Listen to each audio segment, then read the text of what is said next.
하나님 곧 우리 주 예수 그리스도의 아버지께서 그리스도 안에서 하늘에 속한 모든 신령한 복을 우리에게 주시되 곧 창세 전에 그리스도 안에서 우리를 택하사 우리로 사랑 안에서 그 앞에 거룩하고 흠이 없게 하시려고 그 기쁘신 뜻대로 우리를 예정하사 예수 그리스도로 말미암아 자기의 아들들이 되게 주셨습니다.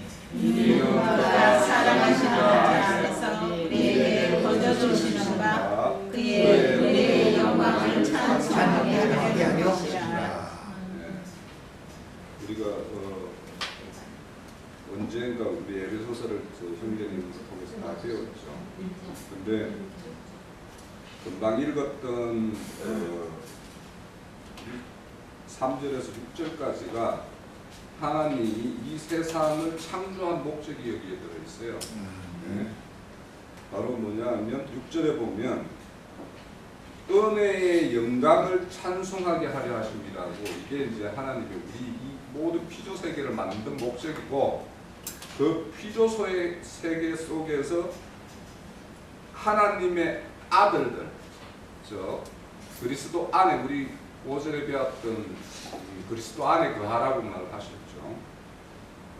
그 그리스도 안에 거하는 자들이 이제 아들들이 되는 것인데, 그 아들들이 모인 나라가 하나님의 나라고, 또 그것도 아들의 나라인 천국이 되는 거죠. 그죠? 그래서 이렇게 하나님의 나라를 이루고, 그 이루는 그 나라를 통해서 그 하나님의 어떤 영광을 찬송받기를 원하세요. 그런데 이 영광을 말할 때 그 앞에다가 은혜라는 걸 딱 붙여놓은 것이, 그러니까 우리가 하나님의 어떤 영광을 우리 믿는 자들, 또 여기에 보면 자기의 아들들, 그 아들들이 되는 자들에게 이렇게 감지되는 것은 뭐냐면 은혜로 감지된다는 거예요. 그러니까 우리 교회에서 늘 말하지만, 우리의 어떤 신앙의 어떤 공적, 각자의 어떤 공적에 의해서 뭔가 그걸로서 이루어지는 어떤 그런 영광이 아니고, 하나님에 의해서 주어지는 그 은혜의 어떤 영광이라는 거예요.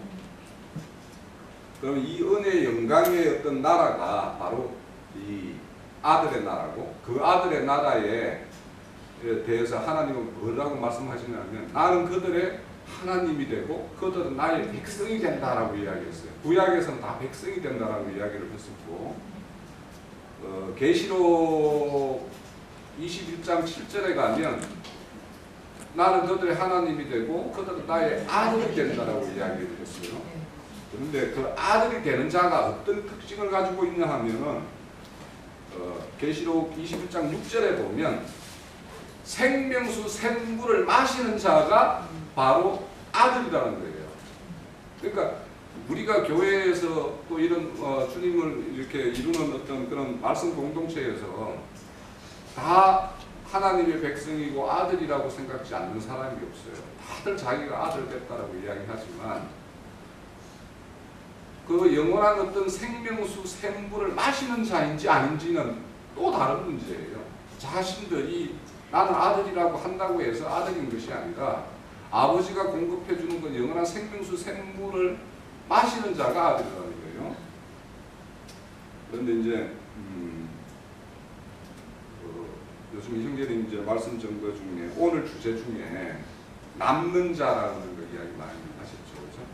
남는 자. 이게 제가 한 1, 2주 정도에 제가 딱 안고 있었던 단어가 딱 이 단어예요, 사실은. 그래서 제가 지지난주에 교회를 이룸에 있어서, 또 우리가 말씀을 추구함에 있어서 이 말씀이 어떻게 말씀에 따라서 어떻게 사는 것이 바르게 사는 것인가에 대한 것이 이제 저에게 이제 사실 작은 고민이었어요. 말씀을 가졌는데 이 말씀 가지고 있는 거라는 거는 이 누가복음 4장 18절에 보면 갇힌 자, 묶여 있는 자, 이런 자들을 풀어내는 것이 말씀 받은 자고 기름 부음 받은 자들이 할 일이 그건데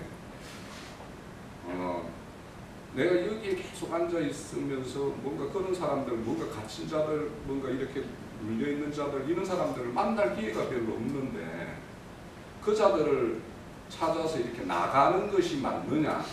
아니면 여기에서 이제 교회를 계속 이루고 있는 것이 맞느냐? 이게 참 상당히 지금 형제님 미국 전도 가셔서 이렇게 사역을 2개월 하다 오셨잖아요, 그죠? 그러니까 이렇게 뭔가 말씀을 가지고 뭔가 배움이 있고 하면 그걸 가지고 누군가에게 나아가야 되는 것이 있는 방면이 있는데 그렇게 형제님은 이렇게 이제 하고 계시잖아요, 그죠? 그럼 이제 우리들도 그런 어떤 부분이 이제 사실 이제 필요한 부분인데 그래서 이제 이거를 어떻게 실행을 해야 되는가 하는 것이 이제 좀 개인적으로는 이제 참 딜레마에 좀 빠져 있어요. 빠져 있었고 온전히 거기에 대해서 어떤 해답을 찾는 건 아닌데 이제 이런 게 있어요. 저도 우리 교회에 좀 남자 형제님들이 좀 많았으면 좋겠다라는 것이 저는 굉장히 소망이 있어요. 왜냐하면 남자 형제들끼리 이렇게 말씀 가지고 이렇게 좀 토론을 하면 약간 깊이 있게 좀 할 수가 있어. 근데 자매님들하고는 조금 한계를 내가 많이 느껴요. 네? 그러니까 이게 그래서 그런 어떤 것이 있으면 좋겠다라는 소망이 있었는데 지금 이제 남아 있는 분이 이제 세 사람이에요. 그래 내 소망이 그런 소망이 있었는데 이 세 분이 이제 형제님도 두 분하고 이제 저하고 이렇게 있는데 뭐 기둥인지 색깔인지는 모르겠지만 저 스스로가 여기에서 내가 이게 빠지면 이게 또 기둥인지 뭔지 모르겠지만 이게 좀 빠지면 뭔가 문제가 있겠다 이런 것도 좀 있어요. 내가 개인적으로 여기 와서 뭐 여러 사람이 모여서 그렇게 하는 어떤 공동체를 이뤘으면 하는 소망이 있는데 거기 좀 이렇게 하기 위해서 내가 나가서 어디 가서 뭔가 전도를 하겠다라는 것인지 또 아니면 여기에 이루고 있는 것도 온전하지 못하면서 뭔가 한다라는 게 이제 있어요. 그래서 이제 그 계시록 그 3장 12절인가 보면은 기둥이 되는 자는 나가지 않는다라고 그러죠. 그죠? 그래서 야 내가 기둥인지 모르겠지만 이게 사실은 그래요. 거기 저한테 딱 걸렸어요. 사실은 그걸 나는 이거는 좀 실행을 해야 되겠다라고 좀 나는 마음을 먹었었는데 이제 그 교회를 두고 이제 여러 가지 이렇게 생각을 하고 이렇게 생각하다 보니까 그 말씀에 내가 딱 잡혀 있어요 지금. 그래서 이제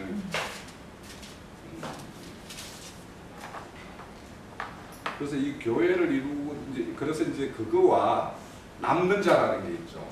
그러니까 남는 자. 근데 이제 바벨론 저 계시록 18장에 보면 바벨론 같은 그런 교회에서는 나오라고 하는 거죠. 그죠? 그럼 우리 교회가 바벨론 교회는 아니잖아요. 그죠? 그러면 여기에 남아있는 게 중요한 거 아니에요. 그래서 이제 이 남는 자라는 것에 대해서 제가 사실 지난 한 주 동안 이 말씀 정리한 게 바로 이게 한 건이 있어요. 사실은 2주 동안. 그래서 마침 때마침 그 오늘 형제님이 뭐 남는 자에 대해서 이야기를 하시니까 저한테 주는 말씀이다 이렇게 생각을 하면서 좀 이렇게 받고 있습니다.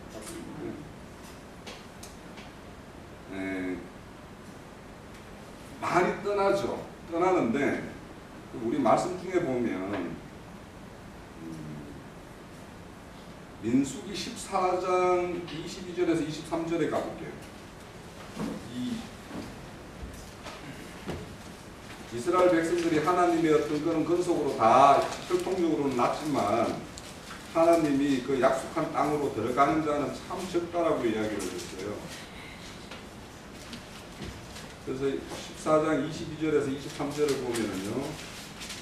내 영광과 애굽의 강야에서 행할 때에 내 이적을 보고도 이같이 10번이나 나를 시험하고 내 목소리를 충성하지 아니한 그 사람들은 내가 그들의 조상에게 행세한 땅을 결단코 보지 못할 것이요 또 나를 멸시하는 사람은 한 사람도 그것을 보지 못한다라고 이야기를 해요. 네. 저는 이제 등기름 붓는 집에 와서 이렇게 교회를 이루면서 이 이스라엘 백성들이 강야를 행할 때 또 홍해를 건널 때 하나님이 베푸신 그런 이적을 다 보고도 이제 청종치 못한 사람들이 있다고 그래요. 저도 여기 경기로 붙는 집과 뭐 인연이 처음에 맺었다가 또 좀 잠시 헤어졌다가 또 다시 이렇게 새롭게 이제 이렇게 두고 있으면서 이런 이적과 같은 이런 것들을 참 많이 봤어요.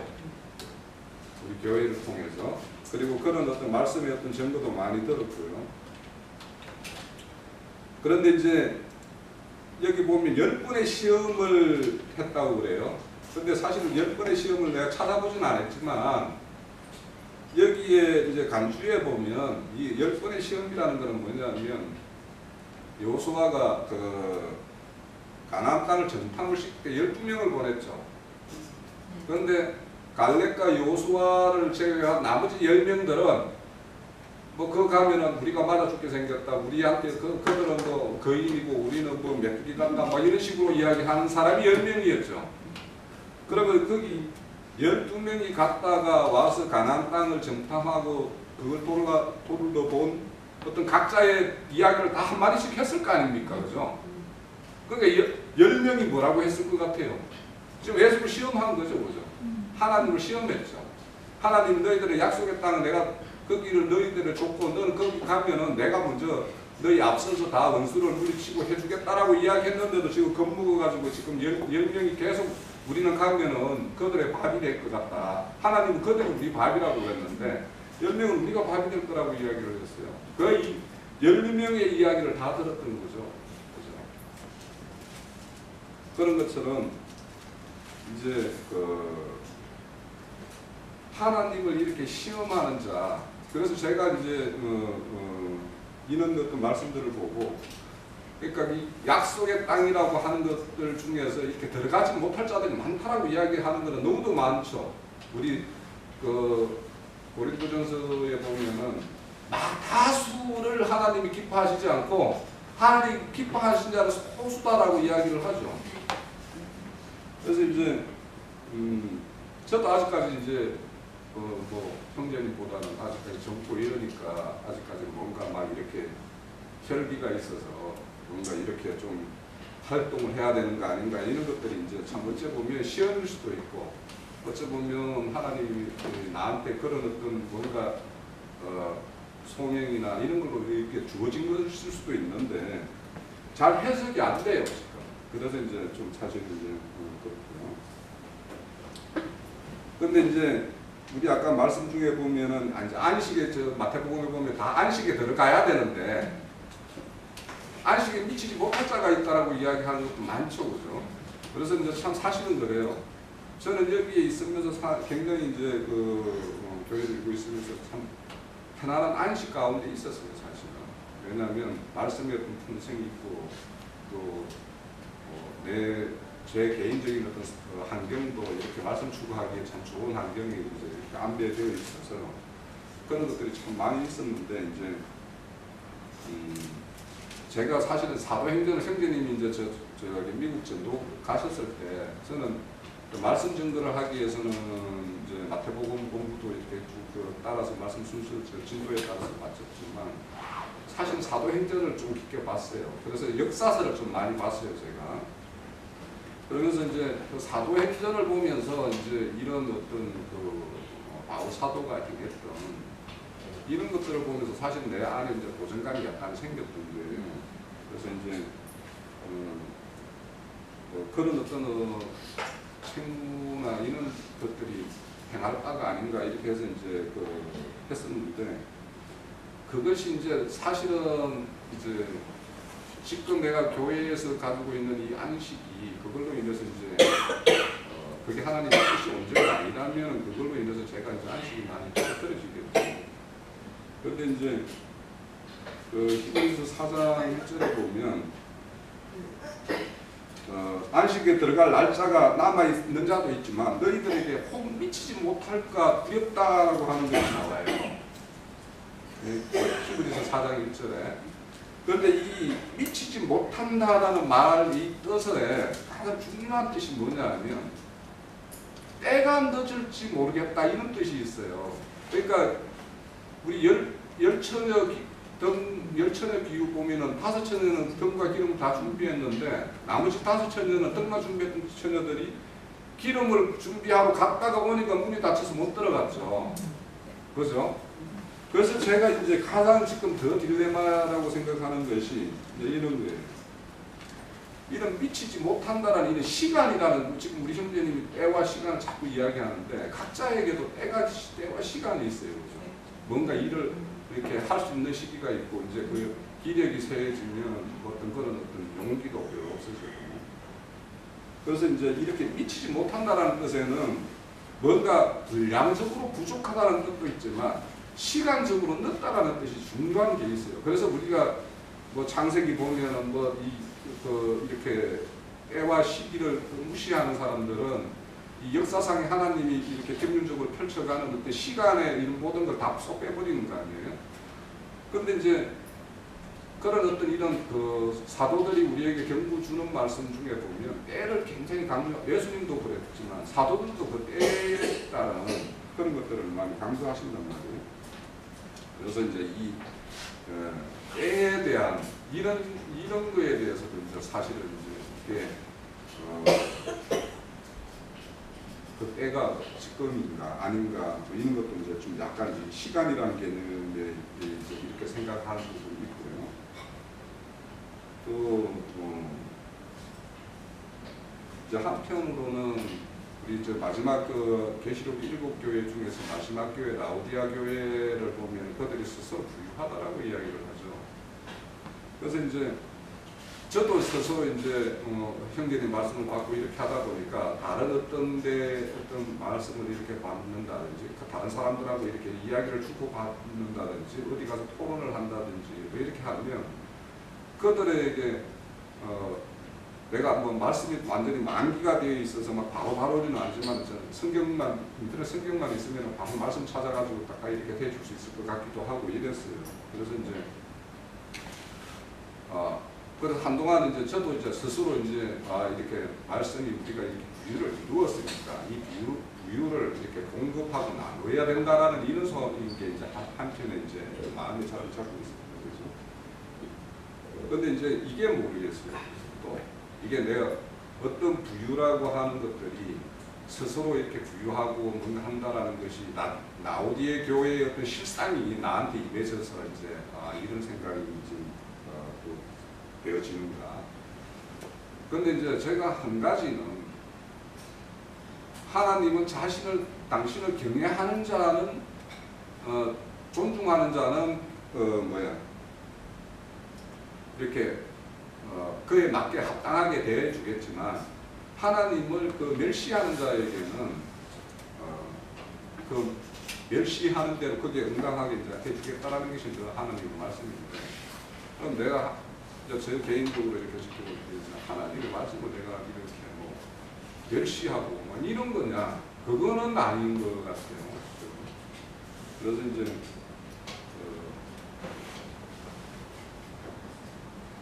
내가 그래서 하나님을 존중하는 것, 그러니까 존중하는 것이 무엇이라는 것도 이제 많이 생각을 해봐요. 그러니까 이 존중하는 거를 이렇게 이제 우리가 이미 이룬 이렇게 교회의 어떤 분야에서 함께 이렇게 더 단단하게 이렇게 교회를 이루는 이 면에서도 이제 하나님의 어떤 원하심이 있기 때문에 그런 것도 이제 존중이 있는데 세상 이제 우리 밖에 가면 하나님을 존경하고 하나님을 섬긴다라고 하는 자들이 그 자들이 스스로 하나님을 멸시한다고 생각은 안 하면서 지금 사실은 실상은 우리가 알고 보면 그 자들이 하는 것은 멸시하는 것과 매 마찬가지 행세를 많이 하는 걸 보잖아요. 그런데 그런 것들이 결국에는 하나님이 행하신 것과 하나님이 원하시는 것이 그 내용을 잘 모르고 즉 그 모르는 상태에서 내가 하나님을 이해한다고 하는 행위들은 결국에는 그들은 섬긴다고 하고 존중한다라고 하지만 그게 결국에는 마귀의 어떤 행섭인 걸로 결론이 나게 되면 그런 것들이 이렇게 눈에 뻔히 보이는데 그거에 대해서 우리가 어떻게 해야 될 것인가. 그래서 이제 그것들은 이제 그들 모르고 하는 행위에 대해서는 우리가 알려주는 것이 이제 우리가 책무인데 그래서 우리가 이제 교회의 어떤 뭐 이렇게 카페나 뭐 이런 어떤 유튜브나 이런 걸로 해서 이제 충분히 이제 우리가 할 바를 또 하는 부분이 있지만 개인적으로 우리가 그 유튜브 상으로 이렇게 하면은 형제님은 뭐 얼마 전에 이제 그런 뭐 히브리어 하는 어떤 학원을 경영하시는 분이지만요. 그리고 그분의 어떤 가르침이 바로 우리 수준의 어떤 과거에 우리 같이 교회를 이루었던 그 형제님 말씀하고 똑같은 말이거든요. 그래서 그분한테 가르침을 받았겠구나라는 이런 생각이 들던데, 근데 이제 그렇게 잘못 행하는 어떤 이런 것이 이제 눈에 보이면, 그래서 이제 저도 이제 그분들을 하루리 이제는 그분들은 만남의 어떤 거는 참 기회를 만들어야 되겠다는 생각을 해요. 이제. 왜냐하면 그런 사람들하고 만나지 않으면 내가 수모당할 일이 없어요. 그래서 저는 형제님이 뭐 어떤 분 만나지, 형제님 누구들 만나겠다 하는 건 나는 만나셔야 된다고. 가게 교회를 같이 이루었던 형제들을 만날 수 있으면, 기회가 되면 만나서 그들하고 다시 한번 이야기하고 다시 한번 그 교회를 이룰 수 있는 이것이 이런 걸 그 사람들 그래도 우리와 이렇게 비슷한 노선을 한번 잠시라도 걸었던 사람들이기 때문에 세상에 있는 사람들하고는 일반 교회하고 사람들 수준하고는 전혀 다르단 말이에요. 또 한편은. 그럼 나는 그런 사람들을 만나서 이렇게 우리의 어떤 복음을 다시 한번 뭔가 이 기회를 갖는 그런 게 필요하다고 생각해요. 그래서 저도 이제 그거를 제가 아는 어떤 그런 형제들을 좀 만나봐야 되겠다라는 이제 생각을 가지고 있거든요. 그래서 이런 것이 우리가 그리스도 안에 있고 하나님을 경외한다라고 하는 것이 그 말씀이 이끌림에 의해서 이제 살아가는 것이 이제 우리의 어떤 그런 삶이 돼야 되는데, 그런 거에 대해서 이제 약간 부담을 내가 이렇게 느끼면 거기에 대해서 실행을 해야 될 거 아닙니까? 그렇죠? 그래서 이제 해야 되겠다. 그것이 우리의 어떤 그 신앙의 어떤 상급이고 우리가 맺어져야 될 어떤 열매임이 틀림이 없다라는 확신이 있기 때문에 그런 일을 이제 하면서 또 교회는 교회대로 우리의 모임은 모임대로 충실히 이렇게 저는 이 두 개를 겸할 수 있을까라는 생각은 안 해봤어요, 사실은. 그래서 양당 간에 뭔가 결정을 해서 뭔가 이렇게 결론을 내야 되겠다라는 생각만 했기 때문에 늘 고민스러웠는데 지금은 그거는 그렇고, 그래서 이 두 가지를 어떻게 균형 있게 이렇게 하면서 교회에 실행을 할까, 그런 걸 이제 가졌어요. 그래서 이제 왜 제가 이 남은 자에 대한 이 말씀이 이제 나한테 이렇게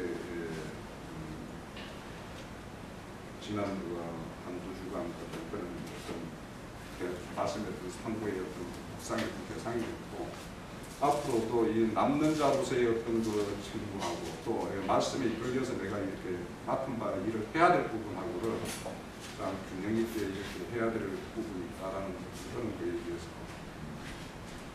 말씀드리고, 앞으로 이제 혹 제가 지금에도 그랬지만 혹 한 주 동안 뭐 이렇게 이번 한 주 동안 내가 뭔 일이 있어서 뭐 이렇게 좀 일이 있다면 그런 식으로 좀 이해를 좀 구하고 그렇게 교회 생활을 좀 해야 되겠다. 아멘. 더 참여하실 분들한 일이 있었다.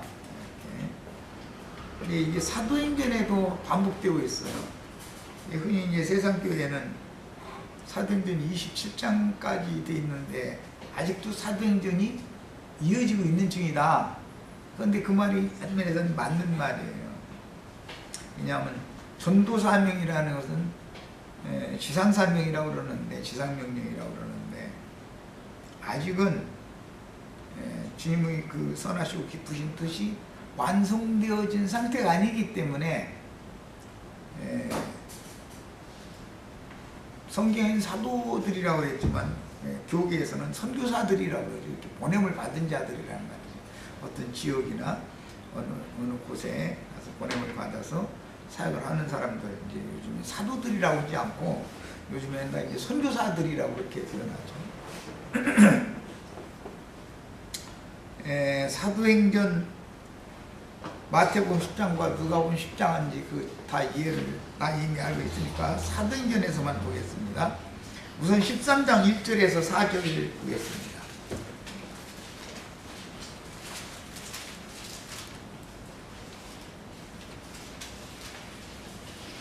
바울 사도는 이방인에게 나는 이방인들에게 보냄을 받은 사도다라고 본인이 이렇게 간증을 하죠. 야고보와 게바는 유대인들에게 할례자들에게 보냄을 받았고 나는 무할례자들인 이방인들에게 보냄을 받았다. 표현을 이렇게 했죠.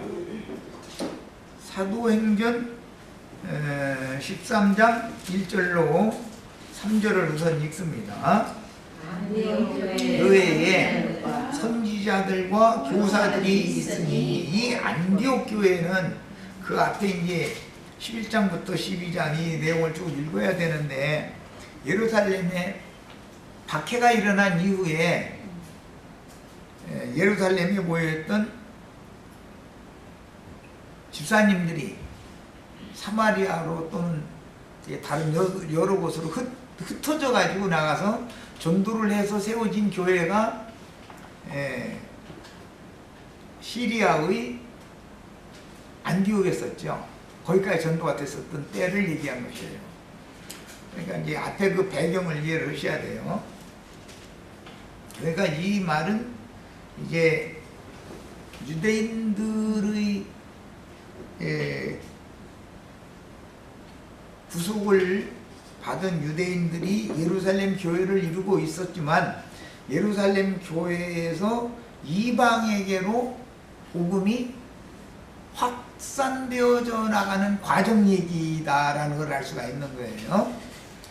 자, 그러니까 이제 그런데 안디옥 교회에 여기서는 이미 교회가 세워져 있는 상태를 말한 거예요. 안디옥 교회에 이것은 교회가 세워지기 위해서는 예루살렘에 박해가 일어나서 사람들이 흩어져서 나가서 이방인들에게도 전도를 했기 때문에 이게 가능한 거예요. 그런데 처음에 이제 전도를 한 것은 물론 당연히 이방 땅에 흩어져 살던 자기 동족들에게 전도를 한 것이지 다 무턱대고 이방인들에게 전한 건 물론 아니었어. 이제 그건 과정이 다 거친 다음에 이제 이방인이 때로 완전히 돌아가기 때문에 안디옥 교회에 선지자들과 교사들이 있으니 곧 바나바와 니게를 하는 시므온과 브레네 사람 루기오와 분봉왕 헤로드의 동생 마나임과 및 사울이라. 여기 이제 사울이 맨 꽁째 이름이 기록이 됐죠. 그때 당시 사울이라는 사람은 교회 중에서 맨 미말에 이제 그 하나님의 말씀을 가르치는 사람들이 선지자들이 교사들이니까 그 많은 교사들 가르치는 자들 중에 바나바가 으뜸이었고 머리였고 그 다음에 니게를 하는 시몬 두 번째 나왔고 구레네 사람 루기오 세 번째 나왔고 헤롯의 젖동생 마나엔 네 번째 나왔고 사울이라는 사람이 다섯 번째 맨 꽁지에 사울이 이름이 나왔잖아요. 그런데 이제 주를 섬겨서 금식할 때라는 말은 전도를 계속 많은 사람들이 전도를 해야 되는 문제 때문에 안디옥 교회가 기도를 했다 그 말이죠. 그런데 내가 불러서 시키는 일을 위하여 주의 성령께서 안디옥 교회의 모든 지체들에게 기도 중에 이런 응답을 주셨다는 거예요. 내가 시키는 일을 위하여 바나바와 사울을 따로 세우라. 그러니까 맨 머리는 바나바였고 꼬리는 사울이었어요. 그런데 맨 첫 번째 기록이 된 바나바와 맨 나중에 기록이 된 사울을 따로 세우라라고 주의 성령께서 친히 안디옥 교회에 명령을 하신 거예요. 이에 금식하며 기도하고 두 사람에게 안수하여 보내니라. 안수하여 보냈다라는 건 위임이에요. 즉 사도로서의 위임을 해서 이방인들 안디옥 교회 외에 더 많은 이방 땅에 전도를 하도록 보냈다. 지금 그 말이에요. 이렇게 보내심을 받은 자들은 예수님이 보내신 자들은 마태복음 10장이나 누가복음 10장에 이미 나와 있죠. 12제자나 70제자 얘기가. 그런데 사도행전 13장 이후에 이방인의 때를 위해서는 교회가 안수를 해서 보냈다는 거예요. 교회가. 자, 13장의 이제 마지막 부분을 좀 보겠습니다. 이방 땅에 이제 보냄을 받아가지고 두 사도가 나가서 전도를 한 결과에 대한 이야기예요.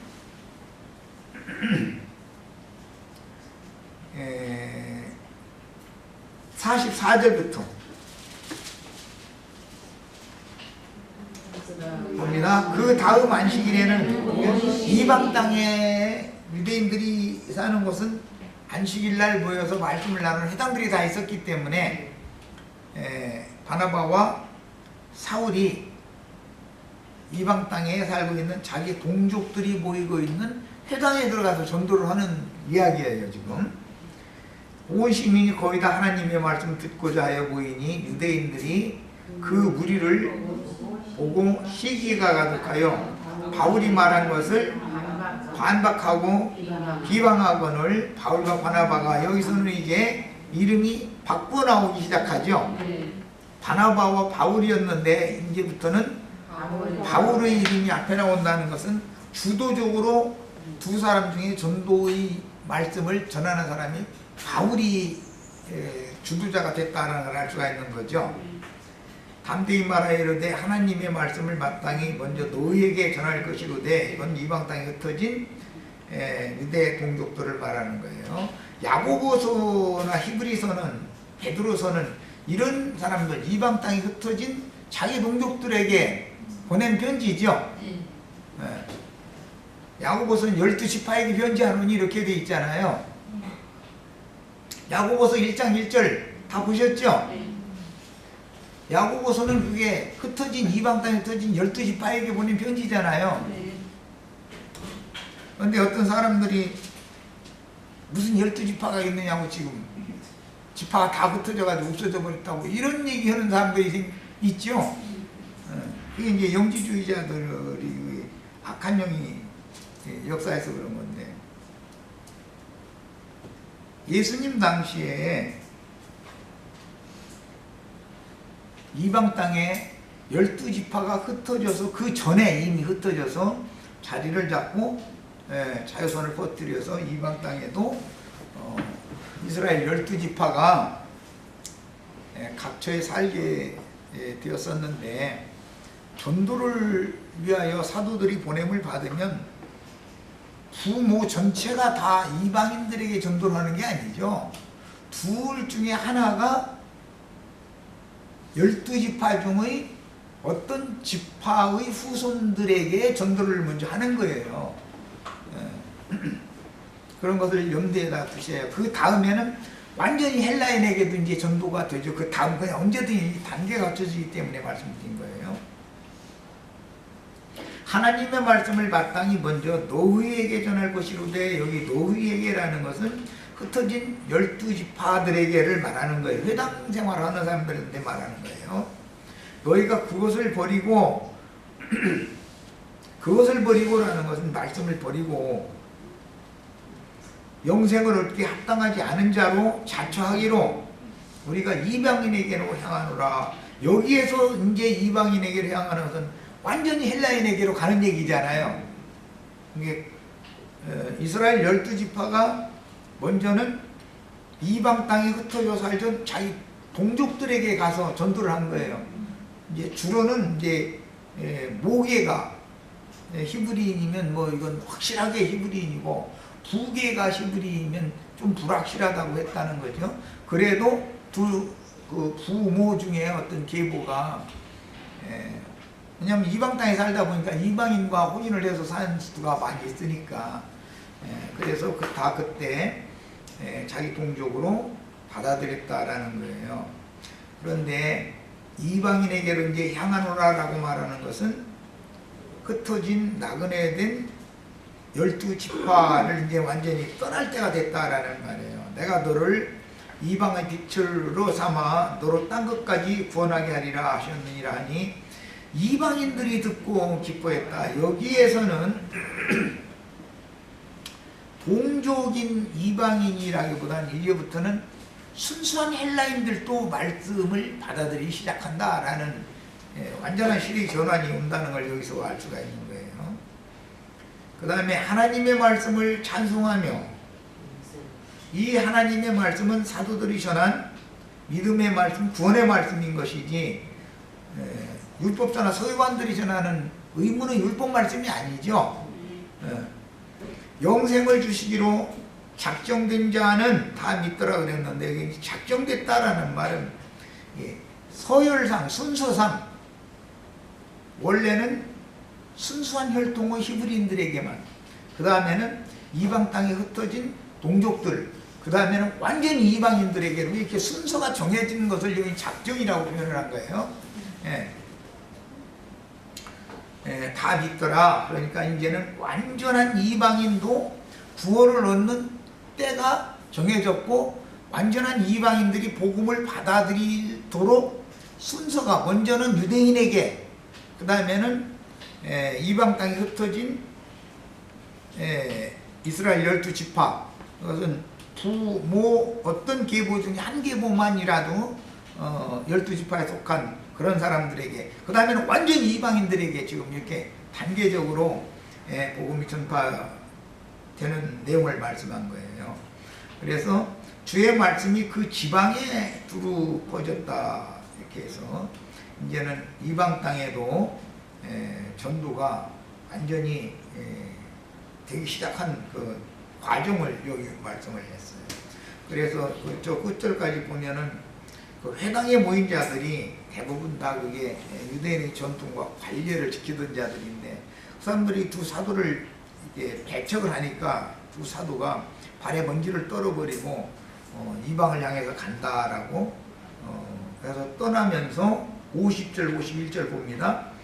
두 사람이 그들을 향하여 발을 티끌을 떨어버리고 이고니온으로 가거늘 제자들은 기쁨과 성령이 충만하더라. 그래서 여기 나오는 이제 제자들은 완전히 이방인들로서 복음을 받아들인 사람들을 말하는 거예요.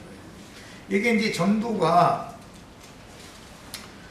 특히 이제 아시아 지역으로, 이고니온 쪽으로 이제 갔다 그랬으니까 아시아 지역으로 이제 전도가 되기 시작해가지고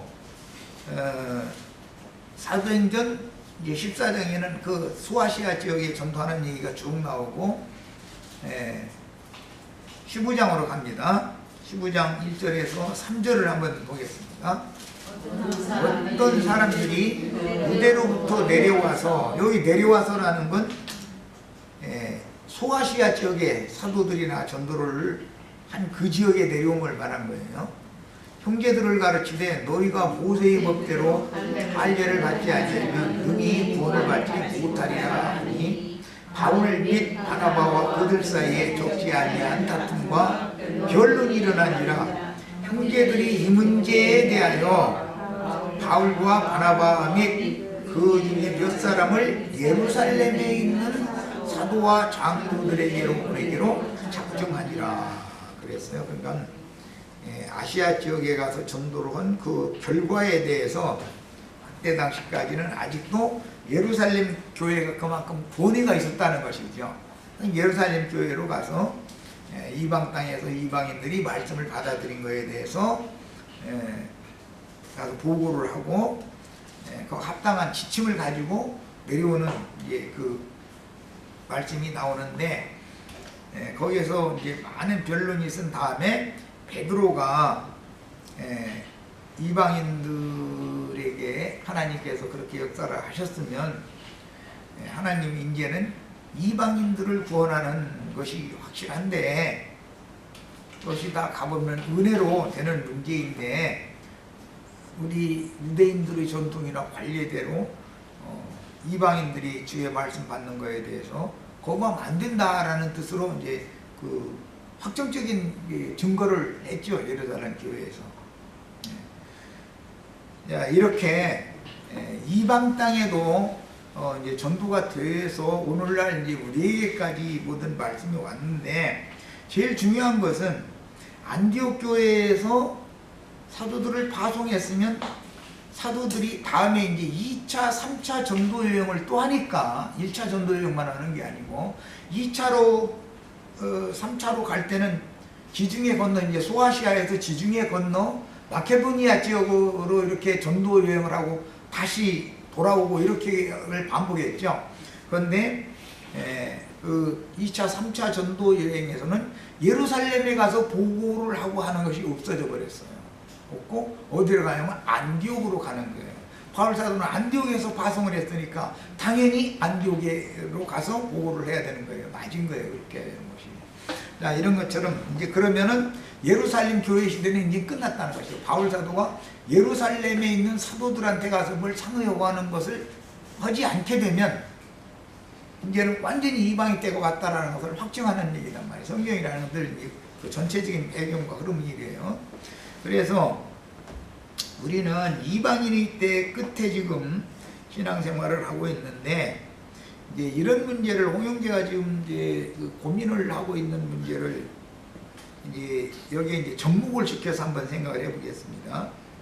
예를 들어서 홍영재는 수원에 있는 그 김기태 형제와 먼저 신앙생활을 했죠. 그러면은 홍영재가 그곳에서 파송을 받아서 말씀을 전하여 사람들을 얻었으면 당연히 수원교회로 사람들을 불러 모아야 되는 거잖아. 거기에서 몸담고 신앙생활을 하니까 당연히. 그런데 상황이 바꿔져 가지고 거기는 완전히 떠났다 이거예요. 그러면 사람을 전도를 해서 얻으면은 안디옥 교회로 전도를 해야지 예루살렘 교회로 전도할 수는 없는 거 아니냐 말이에요. 그렇게 하면 안 되는 것이고 또 이런 것은 이제 성경이 일단 정해놓은 어떤 지침이고 귀식이고 신앙생활의 이제 실현이기 때문에 그 대신 바울은 여전히 안디옥 예루살렘 교회에서 권위를 가지고 있던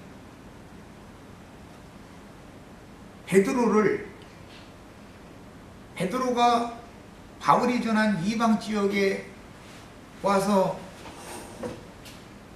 자기의 견해를 가지고 와서 영접을 해서 바울 사도와 함께 식사를 하다가 유대인의 행성을 버리고 무당을 보고 이제 바울 사도가 베드로를 책망했다는 거잖아요. 그것은 왜 아직도 옛 관념과 옛 생각이 벗어지지 않았느냐 하고 깨우쳐졌다는 말일 거 아니겠어요. 그럼 그가 베드로는 분량이 있으니까 받았어요. 지금 이제 예를 들어 홍영재님이 가서 이건 이제 예를 드는 거예요. 김아무 형제한테 가서 태워를 얼마든 할 수는 있는 거예요.